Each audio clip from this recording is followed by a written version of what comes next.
السلام علیکم ورحمۃ اللہ وبرکاتہ۔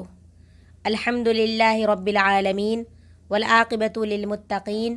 والصلاة والسلام علی سید الانبیاء والمرسلین وعلی آلہ واصحابہ اجمعین، اما بعد۔ عن ابی ہریرۃ رضی اللہ عنہ قال قال رسول اللہ صلی اللہ علیہ وسلم اتاکم رمضان شہر مبارک فرض اللہ عز وجل علیکم صیامہ تفتح فیہ ابواب الجنہ وتغلق فیہ ابواب الجحیم وتغل فیہ مردۃ الشیاطین للہ فیہ لیلۃ خیر من الف شہر من حرم خیرہا فقد حرم۔ سامعین و سامعات، اللہ تعالیٰ کے فضل و کرم سے ماہ رمضان المبارک کا آغاز ہو چکا ہے، اس لیے ہم سب کو اللہ تعالیٰ کا شکر ادا کرنا چاہیے کہ اس نے ہمیں زندگی میں ایک بار پھر یہ مبارک مہینہ نصیب فرمایا،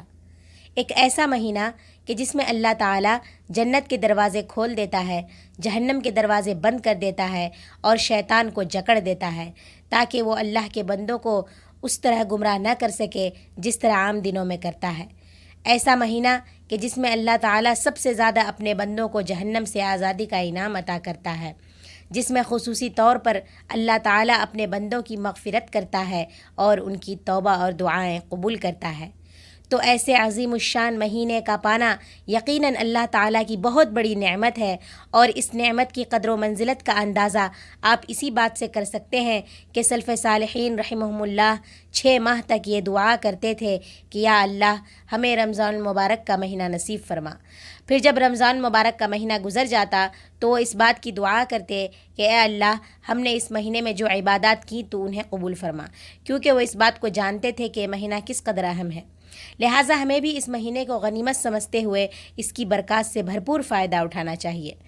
حضرت طلحہ بن عبید اللہ رضی اللہ عنہ بیان کرتے ہیں کہ 2 آدمی رسول اللہ صلی اللہ علیہ وسلم کی خدمت میں حاضر ہوئے اور دونوں نے بیک وقت اسلام قبول کیا۔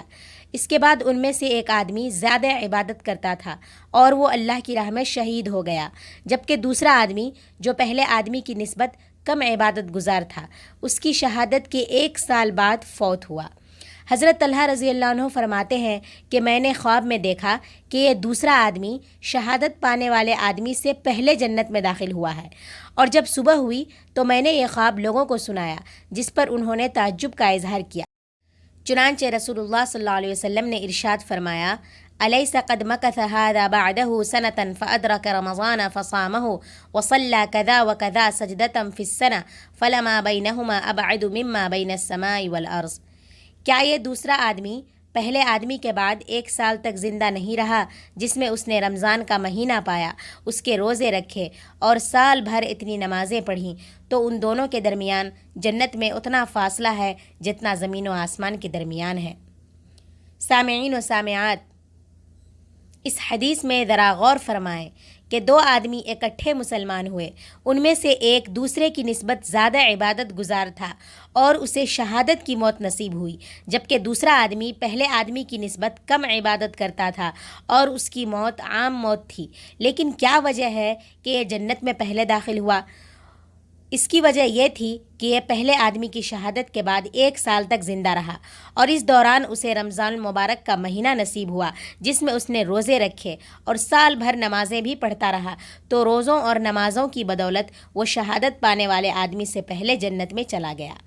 یہ اس بات کی دلیل ہے کہ رمضان المبارک کا پانا اور اس کے روزے رکھنا اللہ تعالیٰ کی بہت بڑی نعمت ہے۔ سامعین و سامعات، اور آپ ذرا غور کریں کہ ہمارے کتنے رشتہ دار اور کتنے دوست احباب پچھلے سال رمضان المبارک میں ہمارے ساتھ تھے، لیکن اس رمضان المبارک کے آنے سے پہلے ہی وہ اس دنیا فانی سے رخصت ہو گئے اور انہیں یہ مبارک مہینہ نصیب نہ ہوا، جبکہ ہمیں اللہ تعالیٰ نے زندگی اور تندرستی دی اور یہ مبارک مہینہ نصیب فرما کر ہمیں ایک بار پھر موقع دیا کہ ہم تمام گناہوں سے سچی توبہ کر لیں اور اپنے خالق و مالک اللہ تعالیٰ کو راضی کر لیں۔ تو کیا یہ اللہ تعالیٰ کی بہت بڑی نعمت نہیں ہے؟ اور یہ بھی ہو سکتا ہے کہ یہ رمضان المبارک ہماری زندگی کا آخری رمضان ہو اور آئندہ رمضان کے آنے سے پہلے ہی ہم بھی اس جہان فانی سے رخصت ہو جائیں، تو ہمیں یہ موقع غنیمت تصور کر کے اس کی برکات کو سمیٹنے کی بھرپور کوشش کرنی چاہیے۔ یہی وجہ ہے کہ جب رمضان المبارک کا مہینہ شروع ہوتا تو رسول اکرم صلی اللہ علیہ وسلم صحابہ کرام رضی اللہ عنہم کو اس کے آنے کی بشارت سناتے اور انہیں مبارکباد دیتے، جیسا کہ حضرت ابو ہریرہ رضی اللہ عنہ سے روایت ہے کہ رسول اللہ صلی اللہ علیہ وسلم نے رمضان المبارک کی آمد کی بشارت سناتے ہوئے فرمایا: اتاکم رمضان شہر مبارک فرض اللہ عز وجل علیکم صیامہ تفتح فیہ ابواب الجنہ وتغلق فیہ ابواب الجحیم وتغل فیہ مردۃ الشیاطین للہ فیہ لیلۃ خیر من الف شہر من حرم خیرہا فقد حرم۔ تمہارے پاس ماہ رمضان آ چکا جو کہ بابرکت مہینہ ہے، اللہ تعالیٰ نے تم پر اس کے روزے فرض کیے ہیں، اس میں جنت کے دروازے کھول دیے جاتے ہیں اور جہنم کے دروازے بند کر دیے جاتے ہیں، اور اس میں سرکش شیطان جکڑ دیے جاتے ہیں، اور اس میں اللہ کی ایک رات ایسی ہے جو 1000 مہینوں سے افضل ہے۔ جو شخص اس کی خیر سے محروم رہ جائے وہی دراصل محروم ہوتا ہے۔ سامعین و سامعات، اس مبارک مہینے کی متعدد خصوصیات ہیں جن کی بنا پر اسے دیگر مہینوں پر فضیلت حاصل ہے۔ ان میں سے چند خصوصیات یہ ہیں۔ سامعین و سامعات، اس مبارک مہینے کی پہلی خصوصیت یہ ہے کہ اس میں اللہ تعالیٰ نے آسمانی کتابوں میں سے سب سے افضل کتاب قرآن مجید کو مہینوں میں سے سب سے افضل مہینہ رمضان المبارک میں اتارا، بلکہ اس مبارک مہینے کی سب سے افضل رات لیلۃ القدر میں اسے لوح محفوظ سے آسمان دنیا پر نازل فرمایا۔ فرمان الہی ہے: شہر رمضان الذی انزل فیہ القرآن ھدی للناس وبینات من الھدی والفرقان۔ وہ رمضان کا مہینہ تھا جس میں قرآن نازل کیا گیا جو لوگوں کے لیے باعث ہدایت ہے، اور اس میں ہدایت کی اور حق و باطل کے درمیان فرق کرنے کی نشانیاں ہیں۔ اور فرمایا: انا انزلناہ فی لیلۃ القدر، ہم نے اسے لیلۃ القدر میں نازل کیا۔ اس مبارک مہینے کی دوسری خصوصیت یہ ہے کہ اس میں اللہ تعالیٰ اپنے بہت سارے بندوں کو جہنم سے آزادی نصیب کرتا ہے، جیسا کہ جابر رضی اللہ عنہ روایت کرتے ہیں کہ رسول اللہ صلی اللہ علیہ وسلم نے ارشاد فرمایا: ان للہ تعالی عند کل فطر عتقاء من النار وذلک فی کل لیلہ۔ بے شک اللہ تعالیٰ ہر افطاری کے وقت بہت سے لوگوں کو جہنم سے آزاد کرتا ہے، اور ایسا ہر رات کرتا ہے۔ اور ابو سعید خدری رضی اللہ عنہ سے روایت ہے کہ رسول اللہ صلی اللہ علیہ وسلم نے ارشاد فرمایا: ان للہ تبارک و تعالی عتقاء فی کل یوم و لیلہ یعنی فی رمضان، و ان لکل مسلم فی کل یوم و لیلۃ دعوۃ مستجابہ۔ بے شک اللہ تعالیٰ رمضان المبارک میں ہر دن اور ہر رات بہت سے لوگوں کو جہنم سے آزاد کرتا ہے، اور ہر دن اور ہر رات ہر مسلمان کی ایک دعا قبول کی جاتی ہے۔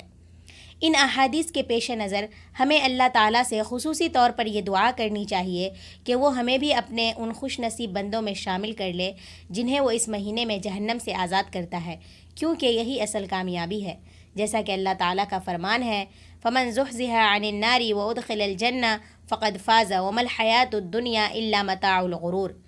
پھر جس شخص کو آگ سے دور کر دیا جائے گا اور اسے جنت میں داخل کر دیا جائے گا، یقیناً وہ کامیاب ہو جائے گا، اور دنیا کی زندگی تو محض دھوکے کا سامان ہے۔ جنت کے دروازوں کا کھولا جانا، جہنم کے دروازوں کا بند کیا جانا، سرکش شیطانوں کا جکڑا جانا، یہ تینوں امور بھی رمضان المبارک کی خصوصیات میں سے ہیں، جیسا کہ ابو ہریرہ رضی اللہ عنہ بیان کرتے ہیں کہ رسول اللہ صلی اللہ علیہ وسلم نے ارشاد فرمایا: جب ماہ رمضان کی پہلی رات آتی ہے تو شیطانوں اور سرکش جنوں کو جکڑ دیا جاتا ہے، جہنم کے دروازے بند کر دیے جاتے ہیں اور اس کا کوئی دروازہ کھلا نہیں چھوڑا جاتا، اور جنت کے دروازے کھول دیے جاتے ہیں اور اس کا کوئی دروازہ بند نہیں چھوڑا جاتا، اور ایک اعلان کرنے والا پکار کر کہتا ہے: اے خیر کے طلبگار آگے بڑھ، اور اے شر کے طلبگار اب تو رک جا۔ ماہ رمضان المبارک کی خصوصیات میں سے ایک خصوصیت یہ ہے کہ اس میں ایک رات ایسی ہے جو 1000 مہینوں سے بہتر ہے۔ فرمان الہی ہے: لیلۃ القدر خیر من الف شہر۔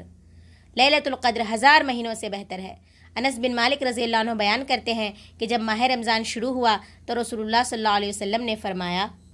بے شک یہ مہینہ تمہارے پاس آ چکا ہے، اس میں ایک رات ایسی ہے جو 1000 مہینوں سے بہتر ہے، اور جو شخص اس سے محروم ہو جاتا ہے وہ مکمل خیر سے محروم ہو جاتا ہے، اور اس کی خیر سے تو کوئی حقیقی محروم ہی محروم رہ سکتا ہے۔ اس عظیم الشان مہینے کی 7ویں خصوصیت یہ ہے کہ اس میں عمرہ حج کے برابر ہوتا ہے، جیسا کہ عبداللہ بن عباس رضی اللہ عنہ سے روایت ہے کہ رسول اللہ صلی اللہ علیہ وسلم نے ایک انصاری خاتون کو فرمایا: فَإِذَا جَاءَ رَمَضَانُ فَاعْتَمِرِي فَإِنَّ عُمْرَةً فِيهِ تَعْدِلُ حَجًّا۔ جب ماہ رمضان آ جائے تو تم اس میں عمرہ کر لینا، کیونکہ اس میں عمرہ حج کے برابر ہوتا ہے۔ اخیر میں اللہ تعالیٰ سے دعا ہے کہ وہ ہم سب کو اس مبارک مہینے میں زیادہ سے زیادہ اپنے عبادت کرنے کی توفیق عطا فرمائے اور ہمیں ان خوش نصیبوں میں شامل فرما دے جن کو وہ اس میں مغفرت کرے گا۔ آمین ثم آمین۔ وآخر دعوانا ان الحمد للہ رب العالمین۔ والسلام علیکم۔